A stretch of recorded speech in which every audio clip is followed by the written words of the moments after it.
Shifting focus now to Gaza, where a small swarm of bees has become a symbol of survival. When beekeeper Niveeen Al-Ashkar returned to her home in Jabalia after nearly 2 years of displacement, she found her house reduced to rubble. But amid the debris, she found something alive, a single beehive. Now she's trying to rebuild her livelihood one hive at a time. Al-Ashkar says that the hive was the only one to survive out of 300. Today, she has 5 hives.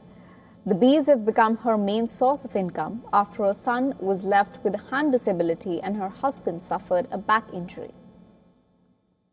She now sells honey and beeswax to support her family. We found a swarm of bees emerging from the rubble. We tried to search for them and retrieve them.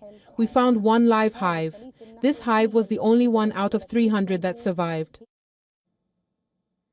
But Al-Ashkar's story is part of a much bigger struggle. Gaza's beekeeping industry has been decimated by the war. Before the conflict, the territory had more than 30,000 beehives and more than 900 experienced and novice beekeepers. More than 1,000 families depended on the sector for their income. Ibrahim Al-Dabi, head of Gaza's Cooperative Association of Beekeepers, says that more than 95% of the sector has been destroyed. Most hives were located in agricultural areas near the border, many of which now lie within the yellow line. The war wiped out more than 95% of this sector because most of the beehives were located in agricultural areas near the border, which are now within the yellow line, and no one can reach it.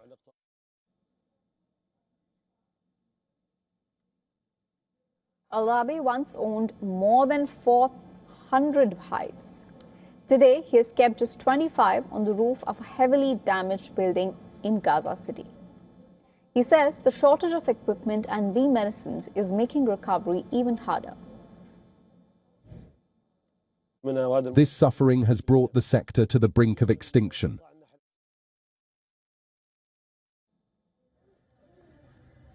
For those who have managed to keep their bees alive, the economics have also changed.